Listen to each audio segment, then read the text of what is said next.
How you doing? The last time I saw you was in the dorm at Yeshiva in Wait. Morris. Let me tell you something. You want to know something? You want to know something? That's what. You hear that? You hear that? You haven't changed a bit. Well, Schneider, what are you hunting over there, Schneider? Gimel, you want to know something? You hear that? Oh, boy, Schneider, remember when you was a kid? When you was a kid, when your hunting was very high pitched. Now it got nice like a chazan. I can't hear you. Can you make your microphone louder? Oh, I know, Schneider. Your hearing is not what it used to be, Schneider. You listen, we didn't get a chance. But his smelling is very good. Schneider, His smelling is very advanced. Miss Solo, you kiss me on my nose and I kiss you on your nose, huh? Yeah, more than one. That sounds like a good verbringen. Yeah, you give me a kiss on my nosy, I give you a kiss on your nosy. And you see, there you go. Who knows? I don't know. How should I know? That sounds like a good verbringen to me. Oh yeah, oh yeah. We had a few of them. So,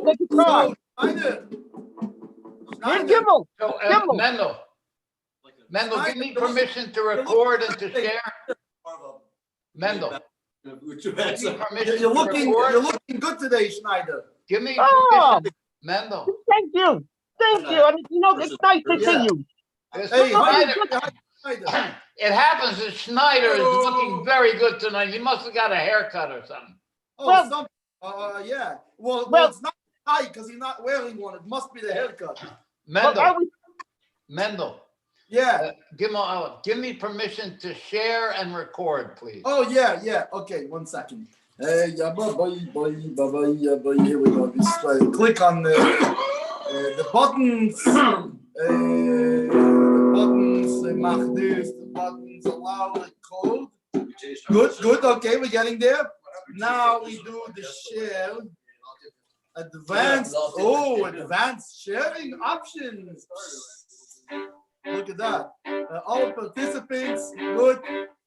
Yeah. Okay. Yeah. Very good. So, label, are you tuned up and stuff? Yep, looks like it. Yeah, how about you make sure that your SpongeBob guitar is out of tune? There's no hope. Oh, good. There's no hope for it. That's perfect. It's going to have to be this one. Okay. Okay, Chevrolet. So,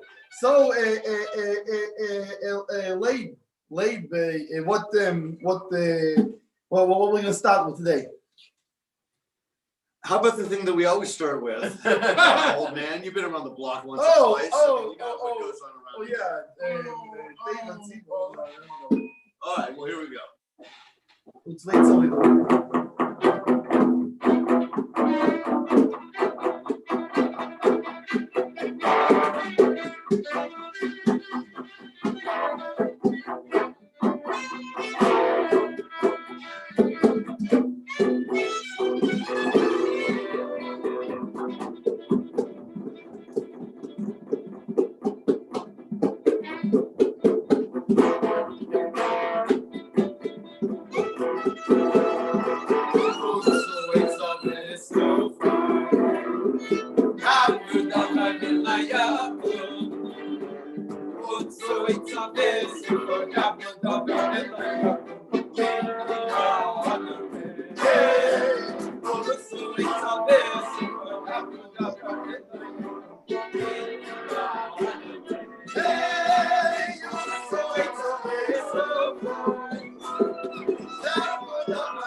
That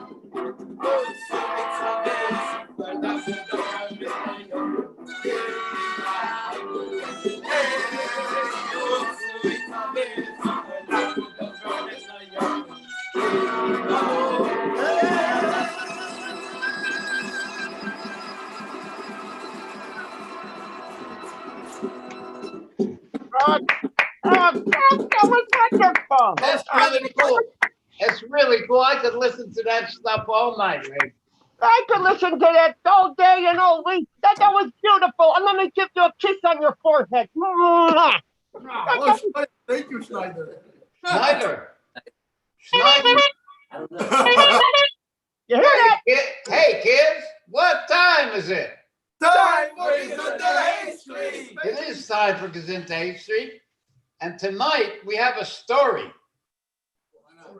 And since this Shabbos is the Shabbos that we bless the month of Kislev, and then Kislev is the big holiday of Yud Tes Kislev, when the Alter Rebbe got out of jail, and that getting out of jail was the permission for the Alter Rebbe to spread Chassidus through the world.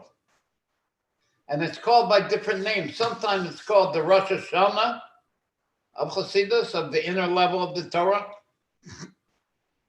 And one time, on Yud Tes Kislev, the Tzemach Tzedek took a Tanya, which the book the Alter Rebbe wrote, and he started dancing around. He said, this is Simchas Torah of Chassidus. And that's coming up this month. So I want to tell a Simchas Torah story.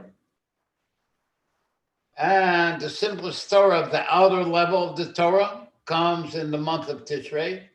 And the Simchas Torah of the inner teachings of the Torah comes this month that we're blessing on Shabbos, which is the month of Kislev.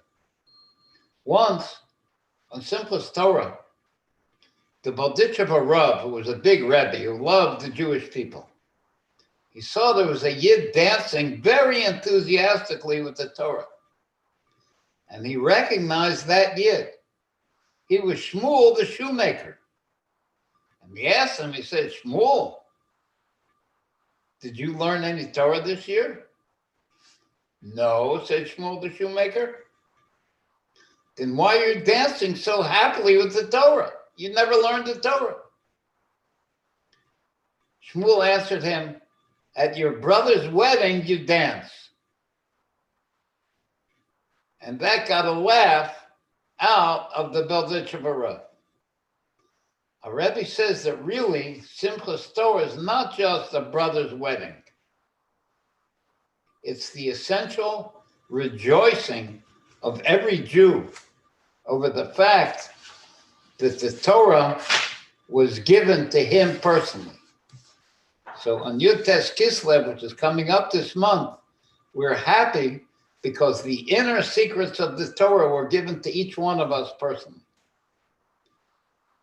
Even if one Jew, no matter how simple and unlearned, was missing at Har Sinai, the receiving of the Torah would not have taken place at all. All the Jews had to be there. The verse says the Torah that Moshe commanded us is an inheritance of the congregation of Jacob. And like any inheritance, its ownership is not dependent on the talents and the intellect of the one who inherits. He could be a real dummy, but he inherits it, he gets the whole thing. As long as he's a son, a Jew, he acquires the Torah through an inheritance. Therefore, all Jews are equal in receiving the Torah because we all inherited it. We're all a son of Hashem. From the most accomplished scholar to the simple, unlearned person. Right, Gimel Aleph? All the way from you, Gimel Aleph, to Schneider. On a certain level, the rejoicing of the simple man on Simchas Torah achieves more than that of the one who really knows of the scholar. Like it says in our story, the simple shoemaker's joy gave additional joy to the Rebbe on Simplest Torah. He gave the Rebbe more happiness than he had in the first place. The Rebbe laughed. The reason is that a scholar's rejoicing is mixed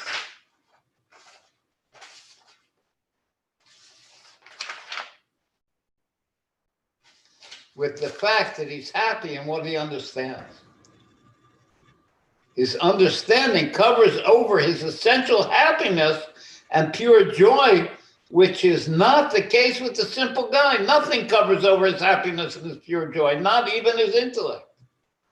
In reality, a simple person should not try to rejoice on the same level as the great man.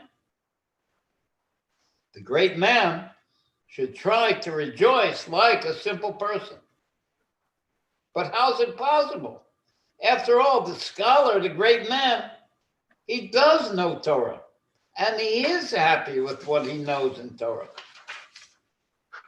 We tell him that he needs to have simple faith, that despite his depths of learning and rarefied style of inquiry, the scholar's great understanding does not reach the essence of Torah. Because human understanding can't reach the essence of the infinite. The essence of Torah is hidden from the eyes of all creation. It's the essential enjoyment of Hashem, of God in his own essence. The simple Jew brings a wedding as a metaphor for simplest Torah. So too, the giving of the Torah is described as the wedding of the Holy One, blessed be he, with the congregation of the children of Israel. A wedding, at your brother's wedding you dance, is an example of great happiness. As such, it breaks all barriers. And that's what's coming up, is Yutes Kislev is the simplest Torah of the inner level of the Torah, to the point where one can achieve those levels of Torah that are still behind him. Higher and higher he goes with great strength. That was wonderful.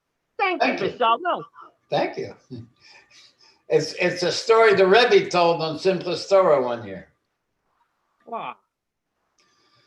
So I think we could have a nigga now. Oh, You know yeah. Huh? Absolutely. Where's the boys? Where's the band?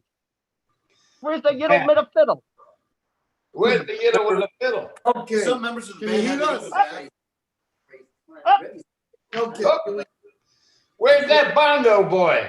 Look at that. There's Gimelella. Where's Uncle Hershey on the bongos?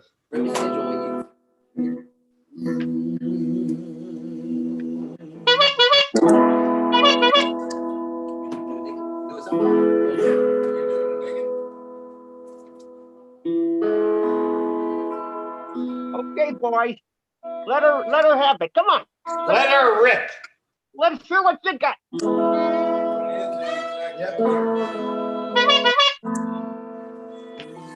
Oh, yeah.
turn with your people, Oh, and the angels all sing, oh glorious King,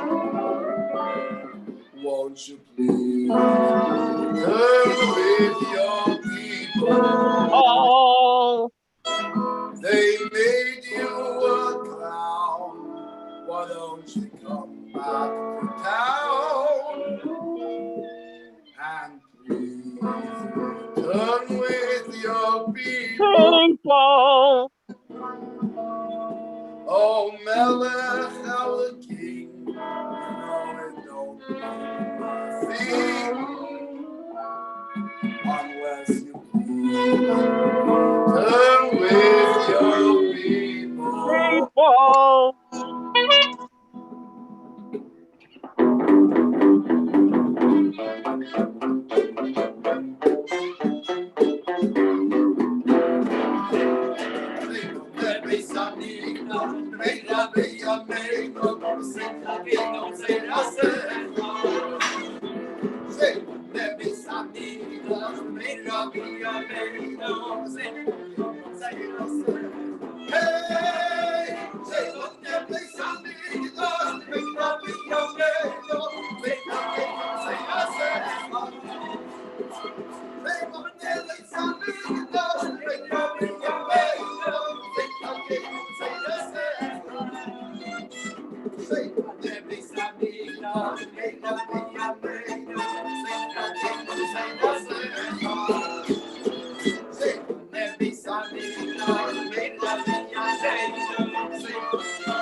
Woo-hoo.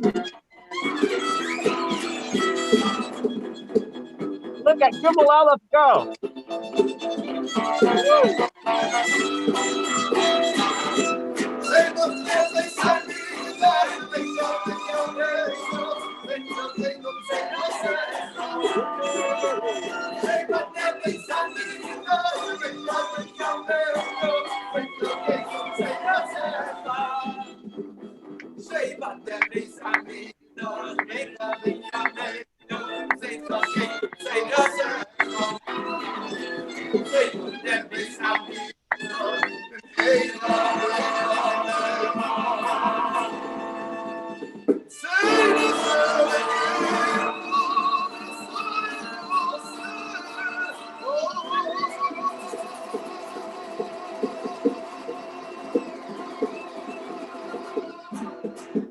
Woo-hoo. Now you Thank you, blow us boys. away. You don't Gimel get Aleph. this anyplace else but with Gezintahait. Woo. Gimel Aleph. No, find this. The Sheibone Tatian King Boogie. We want Mashiach now. In Amen. case everybody didn't understand the words, it's our version of how long do we have to wait until Mashiach comes. Gimel Aleph, I didn't know you could sing like that. He blew us away. He was blowing me away with that voice. Look at him. Ah, Chassidus explains a teaching of Kabbalah that there are two kinds of lights. There's the light of the chain of descent that comes from one level to the next, from cause to effect. And then there's the lights that are higher than orderly descent, which is called the surrounding lights. They surround everything equally. The ones that are comparable one to the other, which is the lower level, the chain of descent lights, in those, the lowest level of the higher level becomes the highest level of the lower level.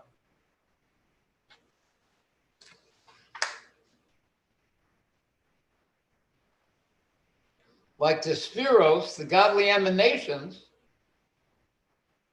the 10 spheros in the world of Atzilus. They descend as a chain. And why are they called a chain? Because it starts with the highest emanation, which is the emanation of Chachma, which means wisdom. But we're going to call it Chachma from now on. Its translation, they translate it as wisdom. And we'll explain what that means. And like we just said, the bottom of the top link, the Malchus of Chachma, becomes the Kesser, the source of the next lowest link. I'm going to share now on the screen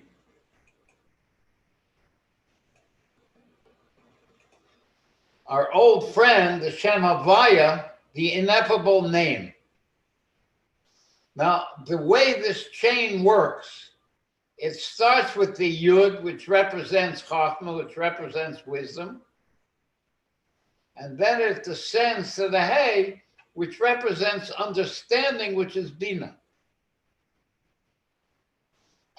So from the lower level of the Yud, this leg of the Yud that comes down, comes out the highest level of the Hey. And even though Chachma and Bina, the Yud and the Hey, are distinct in their very being, you see the Yud is just a little letter, and the Hey is a big, long, wide letter. Chachma is the intuitive flash. It's just like a dot. Compared to Bina, which is a tangible explanation in words and letters, what's called a thing that exists, a yesh, compared to that flash of Chachma, wisdom. Nevertheless, the Hey of Bina is explaining that flash. The metaphor of Chachma is a spring that comes out from the ground drop by drop. And the metaphor of Bina is a long, wide river. And just like in worlds, so too in the soul of a person. Chachma is a point. It's the flash of faith that a person has in Hashem, that Hashem is his God. And he's nullified to his God. That's real wisdom. That's Chachma.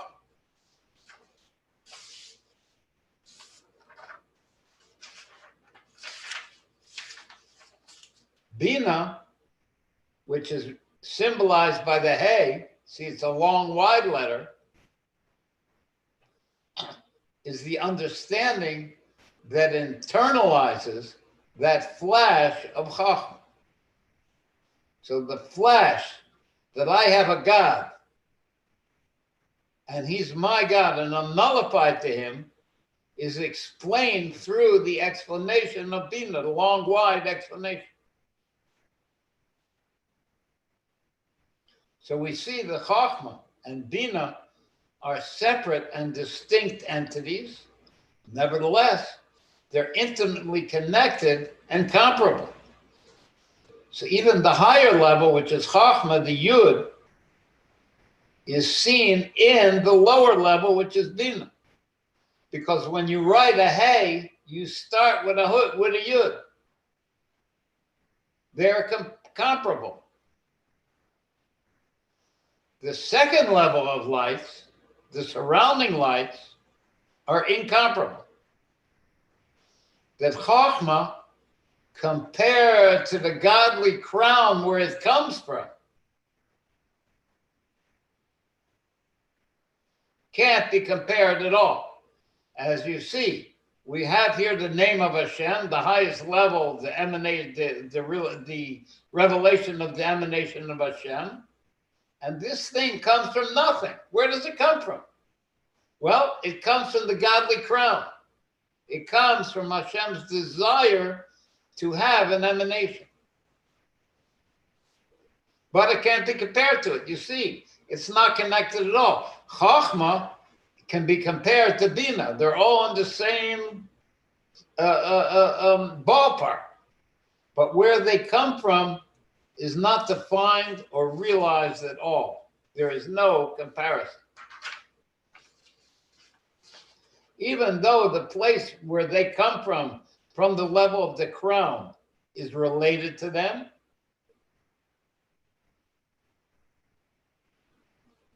nevertheless, the first highest revelation, which is Chachma, is incomparable to where it comes from. It says Chachma, as we see this name, comes from where? Comes from nothing. And it's a new existence, and it's not, can be said to be included in the nothing from which it comes. The nothing from which it comes, which is the level of the godly crown, includes a desire to have this revelation, but the revelation is not included in it. But levels which are comparable, like the Chachma is comparable to the Bina, which are both brought into being from nothing, even though one level is higher than the other. Uncountable levels, one higher than the other. Finally, they're contained by a number. Whether you want to say it adds up to the number 26, or each one has its own number. The Yud is a 10 and the Hey is a 5. And the lower level, which is the lower Hey, Malchus, is comparable to the higher level. They're all included in the same thing. And one, if one was missing, you wouldn't have the whole thing. For example, if the million was missing one, it wouldn't be a million. It would be 999,000. And that's the difference between the two kinds of lights. You have the inner infilling lights, which are an actual revelation, and then you have the surrounding lights, which are incomparable and are the source from which these infilling lights come. Those that are comparable to each other, like Chachma and Bina, when we improve the vessel of Bina, of understanding, then the higher light, which is Chachma, can be incorporated in the lower level, which is Bina, by expanding and widening our understanding of godliness. Then the wisdom, the revelation of that flash of faith that we have in God can be understood more clearly. They are comparable, and one depends on the other. But the higher and comparable level, the level of the godly crown, which we don't see here, it could be symbolized by the white part. The main thing is not the vessels. Here you see the black part is like the vessels that hold the light. But the higher level, the main thing is not the vessels. It's the light of the infinite. But in the comparable levels, the vessels are the main thing, not the light.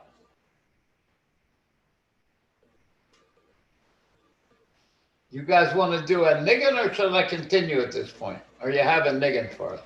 Where's the boys? Come on, gang. Let's hear some rock and roll. Rock and roll. Oh, there we go. Can you hear us? Oh, yeah, we hear ya. Who's this on the phone over here? Oh,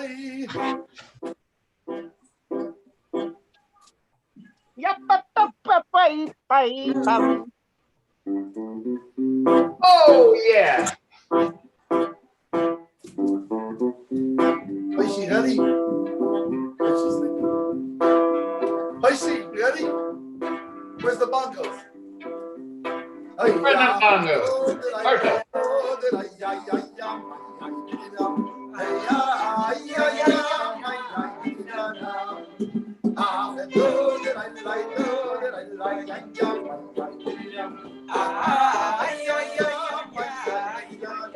So groovy, baby. Hey, Schneider, groovy stuff, huh?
Oh, nice. Yep, pa, pa, pa, pa, pa. Yep, pa, pa, pa, pa, pa. I like that. Keep going there, Schneider. You're doing a good job. That was good. That was really good. Okay, now the numbered comparable state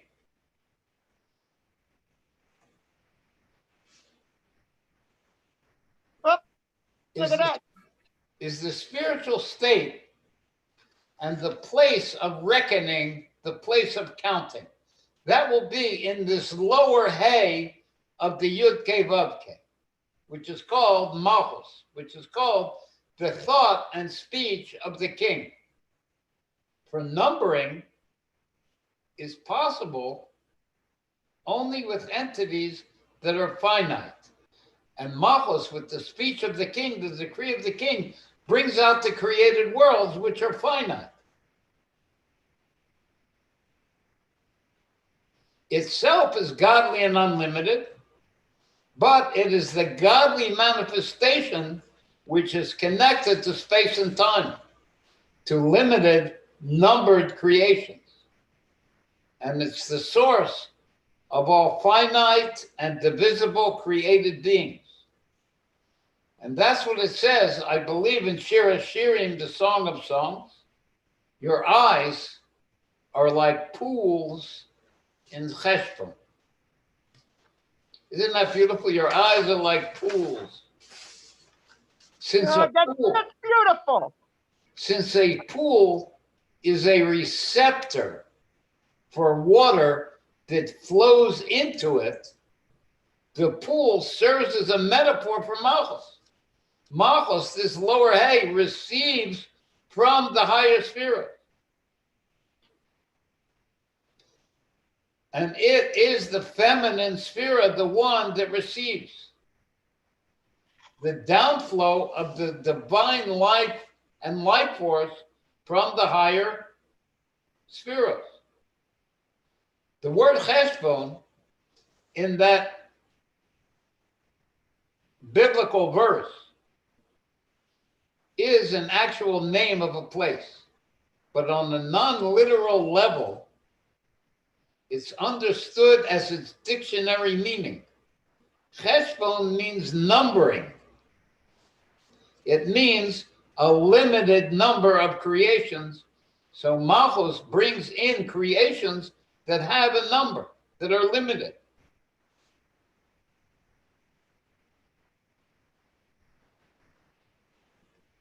The sphere of Malchus animates all created beings.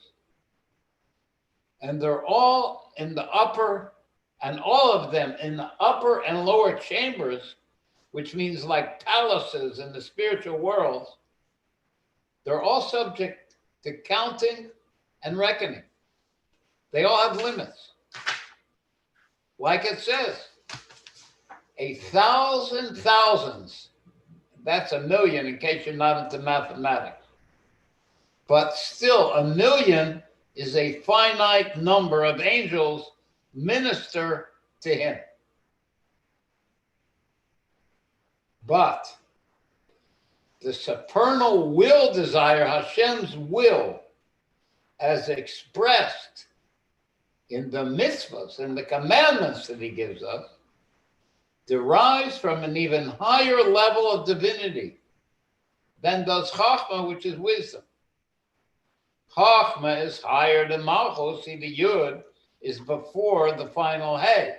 And it flows down into the final Hey to become the source of limited creation. But the divine will is that white level, the higher level, the crown. And it's incomparable. And it furnishes the garments, that will, how that will is expressed in the laws of the Torah, furnishes the garments for the soul in paradise to absorb the divine radiance that is manifest in Gan Eden, in paradise. The neshama in paradise receives a radiance from the godly light. Like it says in Tanya, the divine soul has three garments: thought, speech, and action, of the 613 commandments of the Torah. And those 613 aspects, because the 613 commandments, they are the will desire of Hashem, and they become the garments for that soul to receive the godly radiance in paradise. And these 613 organs of the soul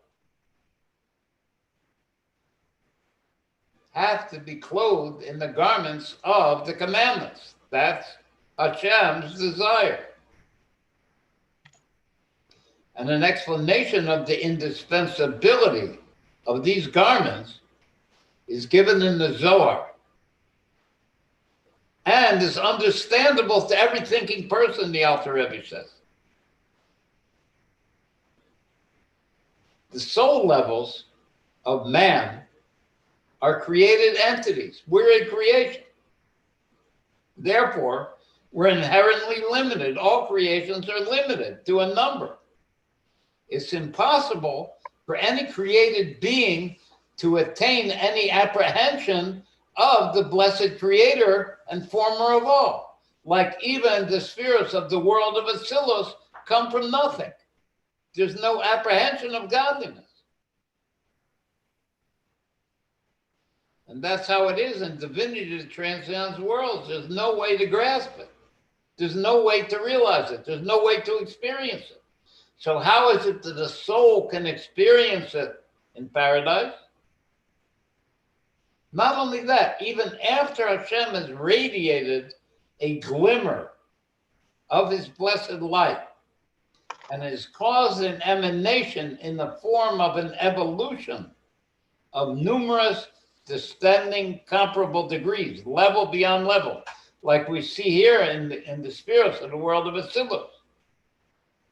which is called the chain of descent of the light, by way of intense contractions from Chokhmah, which is a nothing, into Bina, which is a tangible explanation, and so on. And that light becomes contracted from level to level, and they become immense contractions because the light itself is infinite. And the metaphor of it is like a hair. Even these letters look like hairs. The life force that's in a hair is very tenuous. It doesn't even hurt the person when you cut the hair. And these subtle glimmers of divine energy that come down through these hairs, through these letters, are called metaphorically hairs. Nevertheless, even after the screening that's affected by these mighty contractions, the soul could not endure the light, because no matter how much you contract it, it's an infinite light, and the soul is a limited being. So how is it again that the soul could have a revelation of godliness in paradise? And the light, it says, is good and sweet. And it's so intensely sweet that no created being can receive it without expiring. It wouldn't exist anymore. If that light was revealed to it, it would melt out of existence because the light is so sweet. Like it says, behold the pleasantness, the agreeableness, and the sweetness, and infinitely intense delight. Like it says, you will delight yourself in Hashem. Hashem is infinite. He knows how to radiate infinite pleasure. And it says he will sate your soul with a pleasurable thirst, which means that as you drink in this sweet revelation of godliness, you're not going to be satisfied. You're going to keep wanting more and more all the time. You'll keep being thirsty. The more you get of it, the less satisfied you're going to be and the more you're going to want. It denotes a thirst that cannot be slaked. The pleasure involved is endless. It's delicious, but always it's unslakable. It needs more and more. It's a funny kind of wine, that godly light.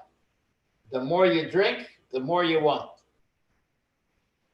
Like the Zohar says, it's not in the soul's power to absorb the pleasantness and agreeableness of the pleasurable thirst without leaving its husk. In other words, without going out of existence. So how is it the soul could get pleasure from godliness? The godliness is too great for the soul to take. How is it? But from the light of pleasure that Hashem reveals to the soul, there evolves and issues forth some minute radiation by way of an evolution of level after level with many, many contractions until a single garment is created of this contracted light. And it's a creation that's similar to the light itself. And it dresses the soul in that light. And the soul then can experience and internalize the divine. And that happens because the soul in this world learned the Torah, which is the expression of Hashem's desire, and that becomes its garment to be able to receive this infinite light. And through that garment, which is similar to the light, the soul can derive enjoyment from a ray of this light and apprehend it without becoming wholly nullified out of existence. We're describing here the world, the reward that the soul gets in paradise from learning Torah that it learned. And since this garment derives from this light, it not only withstands its intensity, but also enables the soul to receive the light. Since this light is a created entity, the soul can be dressed in it. And what is this garment that the soul dresses? It's the garment of the mitzvah that it learns about, as expressed in the laws of the Torah, which is the divine cosmos. And this is the light that's hidden away from the righteous in the time to come. Like it says, the pleasantness of Hashem, the pleasurable thirst and delighting in God. But it's still a minute radiation which descends level after level to create the garment that garbs the soul, and it belongs to the lowest level of the light. And it's called the outer level of the godly light. That's the garment the soul gets to allow it to experience the ray of godliness in paradise. Do we have a niggum ready there? Looks like Jacob's ready. Oh, Jacob, look at this, a good boy. Looks like Wade is ready. Oh, yeah. Oh, yeah. They're sitting there. They're good boys. Yeah, and they're hanging out. Yeah. Bezalel, you maybe take the screen thing off so they can see the band a little bit. You got it. I mean, not because really, if you look at the Leib has the whole Yudke Vavke right in him anyways. Yeah, look on his forehead, you'll see it. No, I only have the cuts. Hey, Bezalel, say hi to Yankiv Yitzchak. Hi, Jacob. Oh. Hey, By Jacob. the way, we worked on a brand new production for you. Oh, I think you're gonna like it. let's hear it. Take it away, boy. By the way, I don't know if I would take the lighting in paradise, or I would take the Gezintahait. Oh, no question. Get it, boys. Yeah.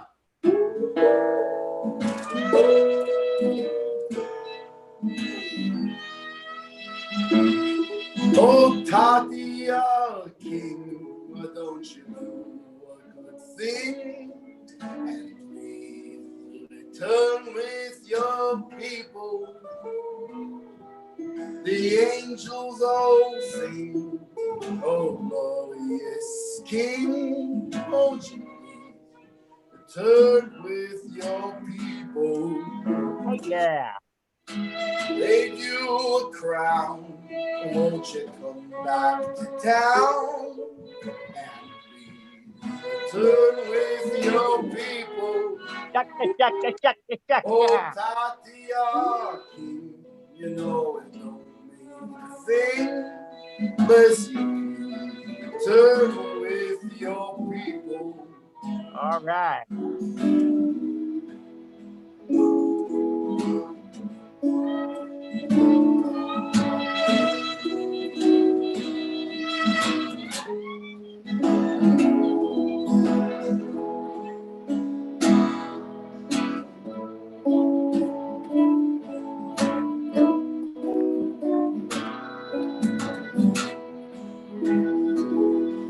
Oh, Tati, our king, won't you do a good thing?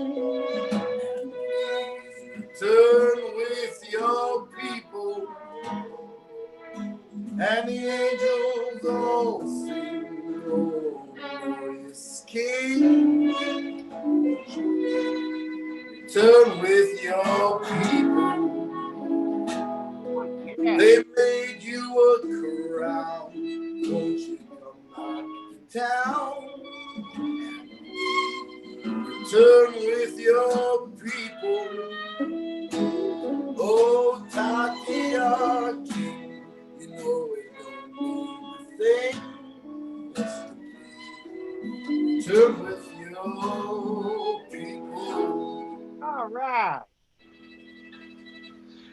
What do you think?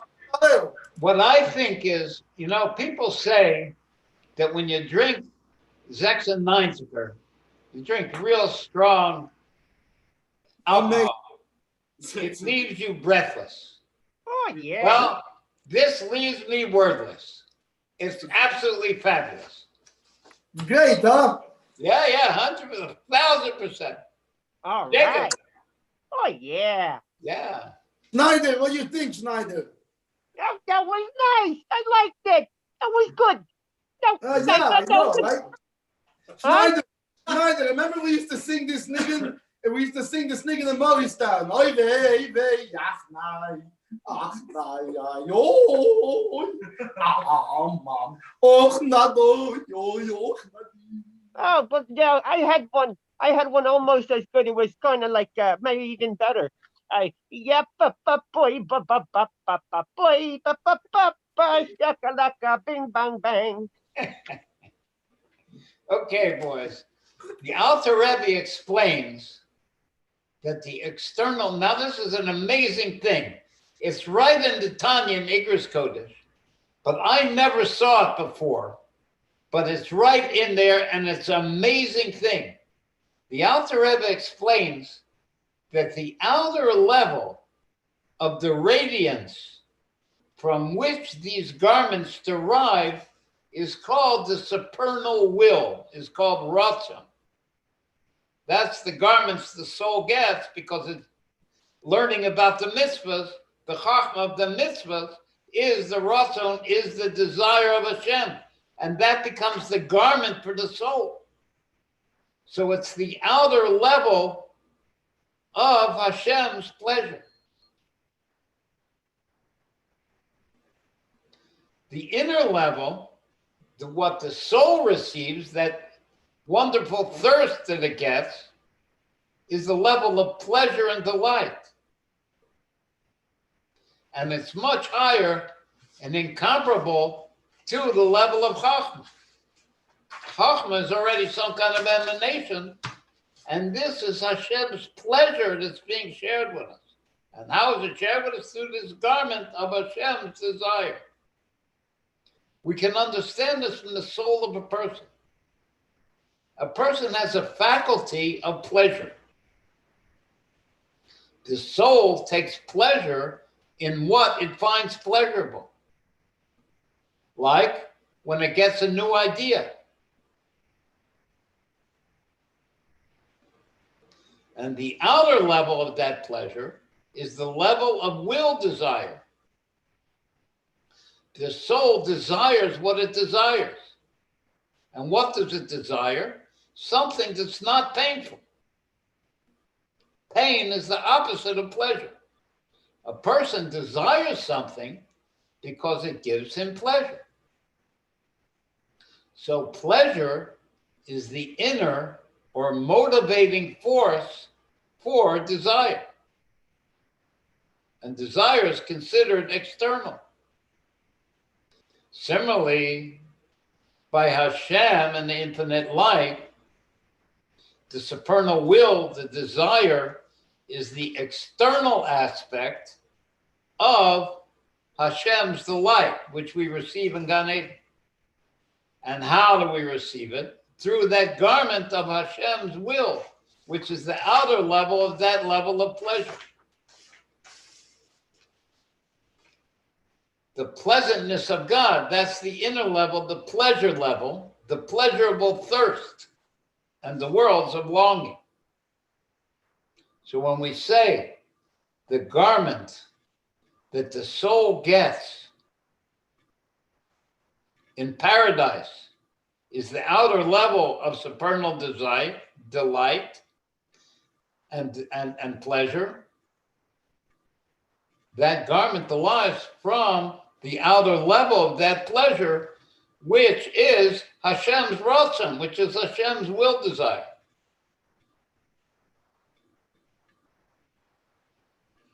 Even though by Hashem, his delight and his will are fused in an absolute unity, because Hashem and his desire are one, So how do we say that his pleasure is the inner level and his desire is the outer level? Chassidus brings a metaphor of the shell of a turtle. The shell is also part of the turtle. It's all one entity. And just as with man, pleasure is described as internal and desire is external. Why do I want a pizza? I want it, that's external, because I like a pizza, because I have pleasure from pizza. That's the internal. So too do we describe the corresponding attributes by Hashem. And it's empirically evident, the Rebbe says, when a person conceives a wonderful new idea, at that moment, there's a wondrous delight when he gets the idea. But the one he tells it to does not experience that great pleasure of the one who thought it up. And even the one who thought it up, after a while, the pleasure dissipates. So we see that the capacity for pleasure surpasses by far the faculty of intellect. It merely is vested in the faculty of intellect and wisdom. Therefore, when a man feels a subject of intellect and wisdom that he apprehends and understands, he then also senses the faculty of pleasure of the soul, which is getting pleasure from that intellectual idea. That's why in the Zohar it says that Bina, remember Bina, the level of understanding, the Hey, see this lower level, is called the world to come. Why? It's the state of manifestation of the flash of the Chachma. And that flash of the Chachma has in it the level of pleasure. But the Bina is where that pleasure is realized. And that's what the souls in paradise experience through their understanding. They understand that flash of Chachma, which includes in it the godly pleasure. And how do they get it? From the inner mystical dimensions of the Torah. Because the Torah derives from the Yud, from Chachma, and Hashem and his wisdom are one. Therefore, the soul in paradise apprehends the inner level of godliness, the pleasure which is clothed in the godly wisdom and understanding through the outer garment of that pleasure, which is called the desire of the soul. And that's what it apprehends in the Garden of Eden, the godly pleasure through the desire of Hashem that clothes the soul. And this delight itself is utterly inward. As explained above, the soul gains an apprehension of Hashem's infinite light, which is that pleasurable thirst. In order for it to be able to absorb this degree of illumination, it must be equipped with the protective and receptive garments of the mitzvahs. That's Hashem's desire, like we explained. Do we have a niggun now to take a break, or I should continue?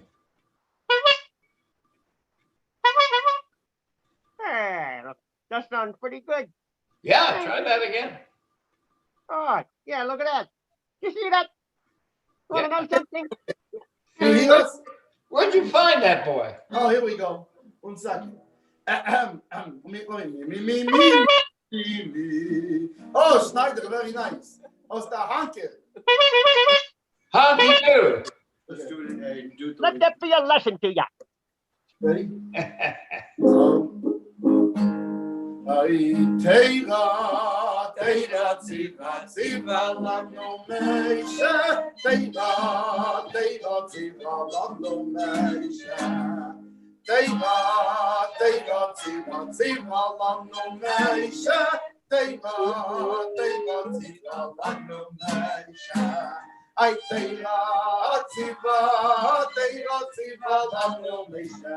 Meira, Shakei, Rasyakei. Teira, Tziva, Teira, Tziva, Lano Meisha. Meira, Shakei, Rasyakei. Teira, ya, ya, ma, ya, ya, ya, hey, ya, ya, ya, hey, ya, ya. Hey ya, ya, ya, ya, ya, hey ya, ya, ya, ya. Hey, Dana, Dana, Ziva, Lanu Meisha, Dana, Dana, Ziva, Lanu Meisha. Hey, Dana, Dana, Ziva, Lanu Meisha, Dana, Dana, Ziva, Lanu Meisha. Hey, Dana, Ziva, Lanu Meisha. Dana, Shakei, Rasyakei, Dana, Ziva, Dana, Ziva, Lanu Meisha.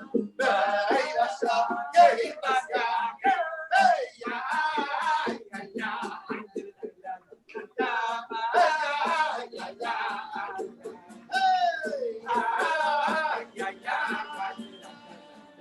hey, ya, ya, faster. Hey, Dana, Dana, Ziva, Lanu Meisha, Dana, Dana, Ziva, Lanu Meisha. Hey, Dana, Dana, Ziva, Lanu Meisha.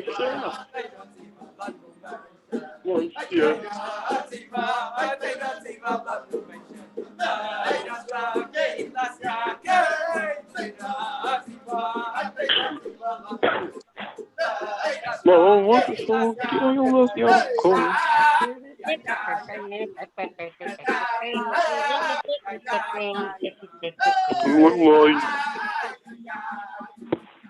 Hey, Boris is on. Hey, Boris. Yo,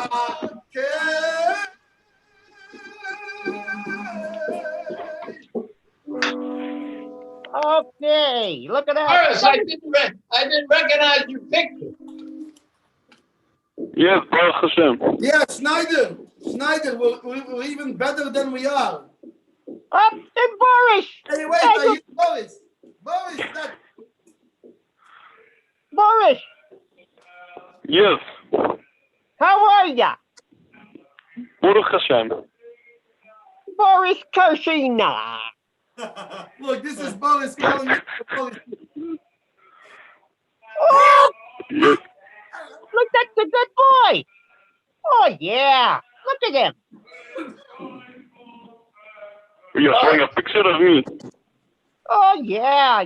A mitzvah man. Boris, I hear the Bachrim verbranking behind you. Oh, yeah.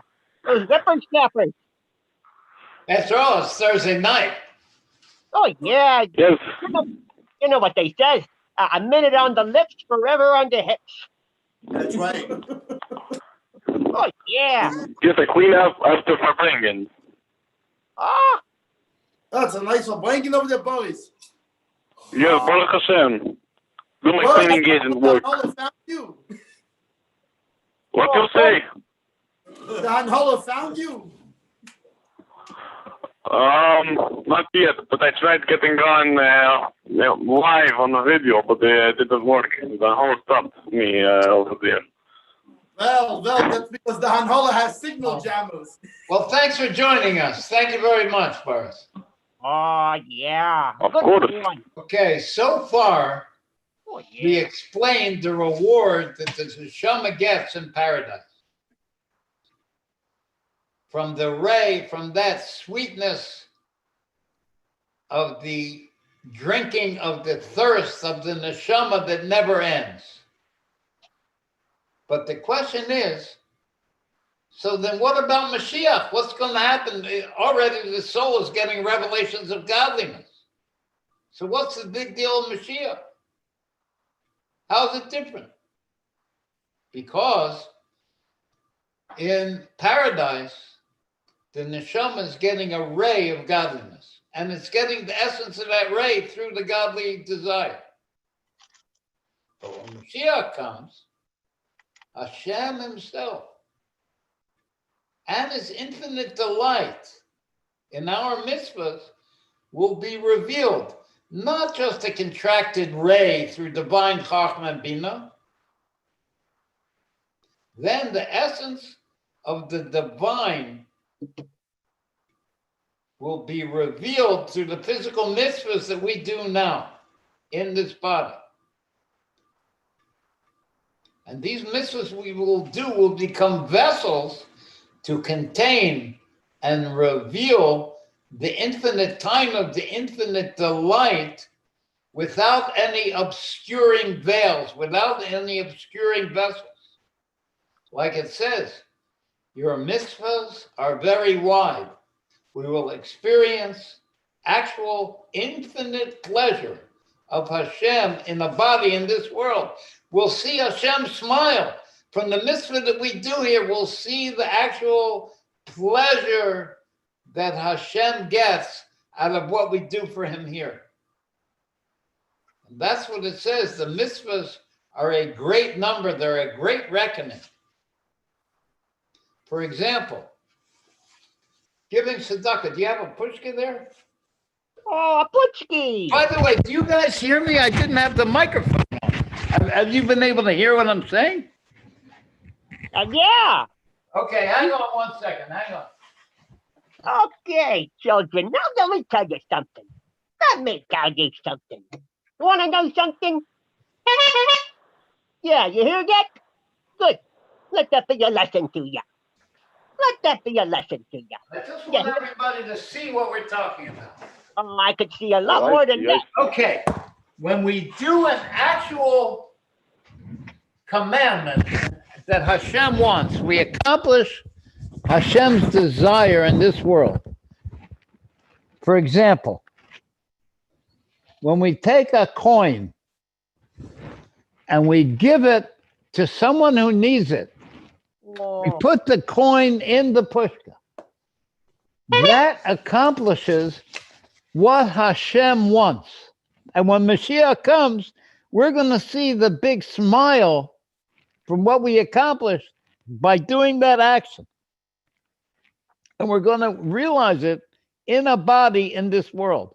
It can't be realized just by a soul. It has to be realized in the body because it was a physical mitzvah that we did. And those little acts, those little quarters that we put in, those little dimes and nickels and dollars that we put in, add up to a great reckoning. When we put on tefillin, any mitzvah we do what Hashem wants. When we wake up in the morning and we say Modeh Ani and thank you for Hashem for the neshama, with goodwill, with a friendly countenance, with a happy way, it connects the infinite power, the greatness of Hashem, who's infinitely great, to the finite framework of this world. That's what it says. It's a great reckoning. That infinity comes into the sphere of Malchus, which is the source of finite beings. And that's what it means, a great amount. For the numerous acts of charity and the numerous mitzvahs we do, bring about peace, bring about shalom. Like it says, the reward for tzedakah, for giving to a poor person, will be peace. And not. And when you say giving to a poor person, Hashem himself is poor. Hashem can't get pleasure from our mitzvahs until we do them. And the outcome will be peace. And what's peace? Shalom means the joining and conciliation of opposite extremes. In our concept, there's the extremity of the higher heavens. How do we see that? The higher heavens are symbolized by the three, the Yud and the A and the Vav. They are completely unlimited.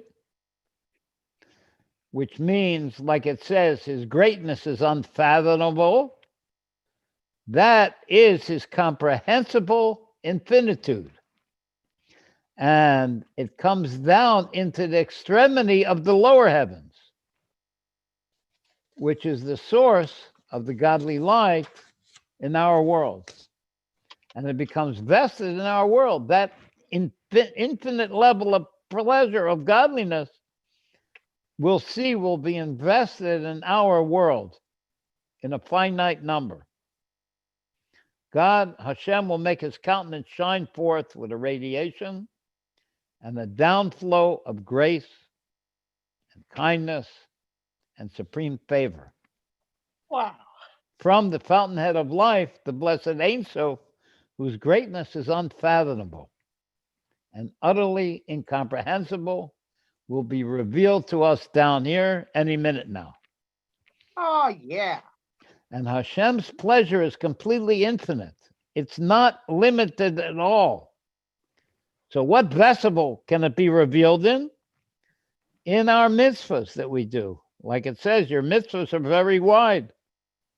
Like this mitzvah, this commandment of giving charity. And the infinite pleasure contained in those commandments, when Mashiach comes, which is an incomprehensible reward, infinitely greater than the thirst and its quenching in paradise. But that is not the ultimate of our service. Even that greatness is not the ultimate of our service.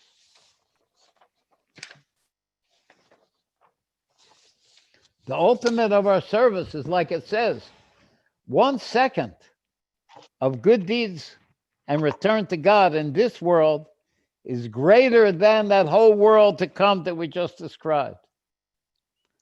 Our giving Hashem nachas right now in this world is greater than any revelations that are going to happen at the time of Mashiach.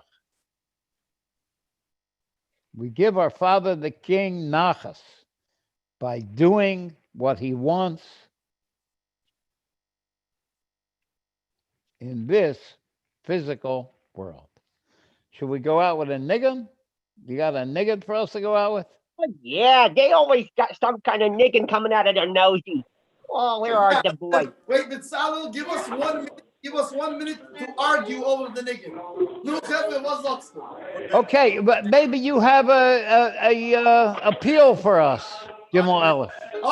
Wait. Before the niggin. My dear friends, my brothers and sisters, I want to tell you from the bottom of my puppet heart, I want to explain to you something very amazing.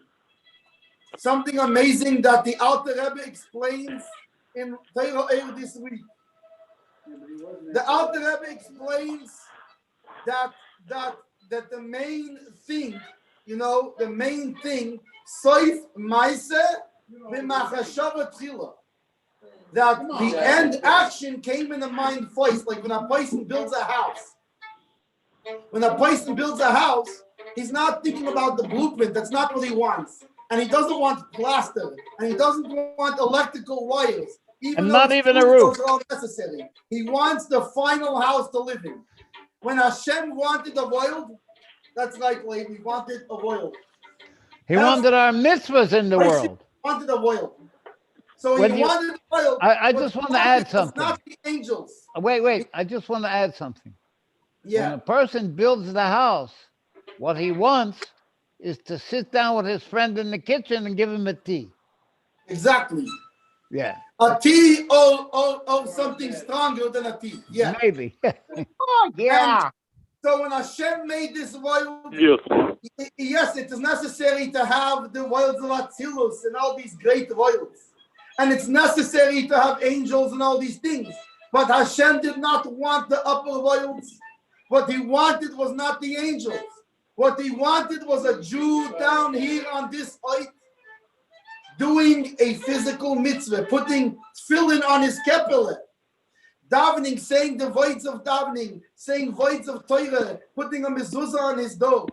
So I want to ask every one of you, reveal Hashem's, by the way, Hashem's light never left you, because Hashem's light, there can't be, you can't remove Hashem's light, because Aniyah violation I'm Hashem, I did not change. His light is here. The way it gets revealed is by a Jew. If a Jew would realize the power of his mitzvah, he would not stop doing mitzvahs. Because when you, a Jew, do a mitzvah, you reveal the essence, light of Hashem. You reveal Hashem's essence down here below. So I think we could say enough said. That says the whole story. Exactly. So I want to ask everybody, do a mitzvah today. Take one more little mitzvah. Put out tefillin. Read some Torah. Put a mezuzah on your door. Light Shabbos candle. Say Modani. Thank Hashem for your neshama. Yeah, and by the way, if you're not Jewish, you can be part of this too. There's the 7 mitzvahs. You can go to asknoah.org and we can all be part of this, and we will bring Mashiach, which the Mashiach means the revelation of Hashem down here below, to the whole world. Good gesagt. Beautifully said. Good gesagt. Beautifully said. Wait, time out. What's Snyder? Oh, my Zeta used to tell me something.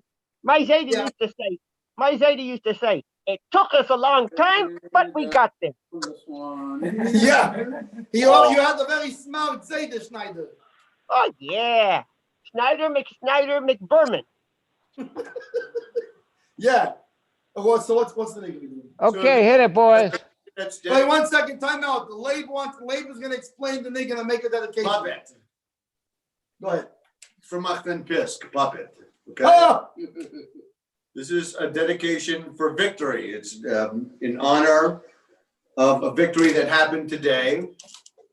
And I'm sure that when you all hear the tune, you know the victory that I'm speaking of. And it's also in honor of victorious heroes like Levi Markel. All right.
Okay. Thank you. Hey, Boris Karshina. That's a good boy, Boris. Yeah.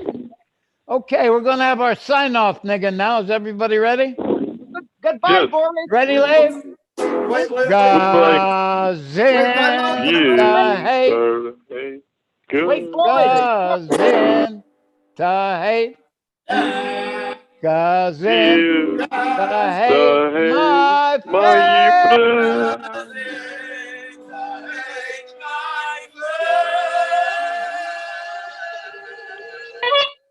Remember, kids, Gezintahait. Bye-bye. Bye.